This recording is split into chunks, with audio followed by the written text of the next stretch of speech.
measures that they have to put into place.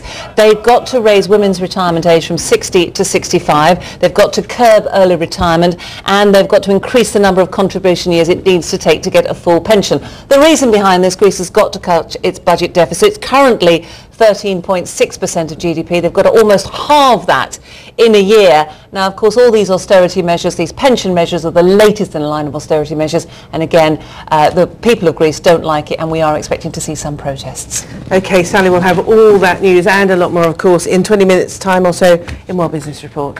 Now, Greece's Civil Protection Minister says he won't be terrorised after his aide was killed by a bomb. The device, which was delivered in a package to the 7th floor of the minister's office, exploded, killing the aide but missing him. So far, no one's claimed responsibility. The BBC's Malcolm Brabant has the latest. The target of the bomb was Greece's tough law and order minister, Michalis Chrysohoidis. The device was contained in a package that looked like a gift, and it exploded as soon as it was opened by the minister's close aide, Lieutenant Colonel George Vasilakis. The minister was in his office a few meters away, but was not hurt.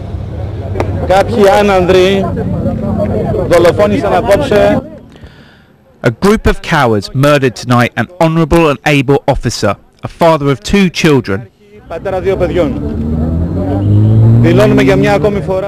I say once more, we are not going to be frightened. We are not going to be terrorised. We will continue to battle to keep our citizens, neighbourhoods and cities safe. The Greek Prime Minister condemned what he called this terrorist act. Experts believe the bomb was the work of revolutionary struggle, which has suffered major setbacks at the hands of this ministry. They regard it as a message from the organisation that revolutionary struggle is far from defeated and is still capable of striking at the heart of government. Malcolm Brabant, BBC News, Athens. Italy's largest union has called a general strike today to protest against the government's austerity budget. The union wants the government to rewrite the budget to distribute the cuts more equitably. The strike has split the Italian trade union movement, with the other 2 main unions asking their members to go to work. President Lula da Silva of Brazil has promised $300 million in emergency funds for northeastern regions of the country which have been devastated by floods. More than 150,000 people have been left homeless after rivers burst their banks in Alagoas and Pernambuco states. The United States Congress has approved tough unilateral sanctions on Iran, which are aimed at curbing its nuclear ambitions. It comes after international sanctions were passed by the UN and the European Union, which Congress said didn't go far enough. The new sanctions are aimed at Iran's energy and banking sector and will also penalise foreign companies that do business with Iran. Now, last month, attempts to arrest the alleged Jamaican gangster Christopher Dudas Coke left 76 people dead. Well, on Thursday, he was finally extradited to the United States. At a court hearing in Montego Bay, Coke waived his right to challenge the extradition. He's now arrived in New York to face charges there. A conviction could mean life in prison. On US soil, after a bitter and bloody battle to extradite him, Christopher Dudas Coke, the Jamaican accused by the Americans of being one of the world's most powerful drug lords. Now in New York after deciding not to fight extradition, he'll face charges of drug smuggling and gun trafficking. As he left the island, he was under armed guard, but this time the weapons belonged to the soldiers of the Jamaican state and not the army of Kingston residents willing to risk their lives for him. When Jamaican authorities tried to arrest him, more than 70 people died in a 4-day assault. Mr. Coke has reportedly said he was deeply saddened by those deaths. He says his departure to the US will help the country heal.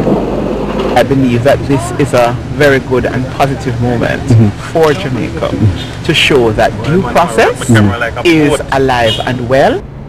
The circumstances that led to Mr. Coke's arrest are still unclear, but if found guilty, he may face life in a US prison cell.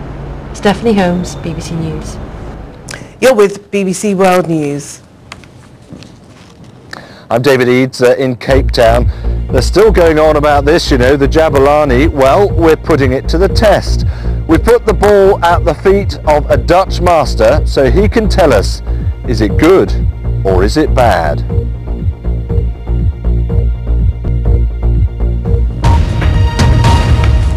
Right, let's have a look at some of the main stories around the UK this morning. And researchers say there's no evidence that fetuses can feel pain at 24 weeks. The Royal College of Obstetricians and Gynecologists say the findings mean there's no reason to change the current limit for abortions in England, Scotland and Wales. And baby's spine on the top back. There's baby's heart beating. From a cluster of cells to a baby capable of survival, how fast this development happens is crucial in the debate about abortion. Specialist doctors have looked at the latest evidence. Their conclusion is that fetuses in the womb are sedated by naturally occurring chemicals, and at 24 weeks they can't feel pain because connections to the brain aren't complete. In order to experience the sensation, if you like, of pain, it needs to be translated in through the brain, and the connections that detect the pain in the periphery, if you like, and in the spine are not connected to the brain. In 2008, there were 209,000 abortions across the UK, excluding Northern Ireland, where the Abortion Act doesn't apply. Most are carried out early and on the grounds of the mother's health. 1% were because of concerns of serious handicap. Anti-abortion campaigners say this is interpreted far too widely. But the second report from doctors says further restrictions are unrealistic and no list of conditions could be used to accurately predict disability. Both reviews of the scientific evidence will be deeply controversial with those morally opposed to abortion. One campaigner has already described them as limited and provocative. Bronwyn Jeffries, BBC News. Cuts in welfare spending could make people more unhealthy than cuts in the NHS. That's a conclusion of a study published in the British Medical Journal. Researchers at Oxford University looked at spending across 15 European countries over a 25-year period. They say that for some people, using money for housing, pensions and unemployment has a bigger impact on well-being than spending on primary health care. The Bank of England has warned that the viability of some British banks could be threatened by the fragility of some Eurozone economies. In its latest financial stability report, the bank highlights the dangers posed by fears that some of the weaker European economies could default on their debts.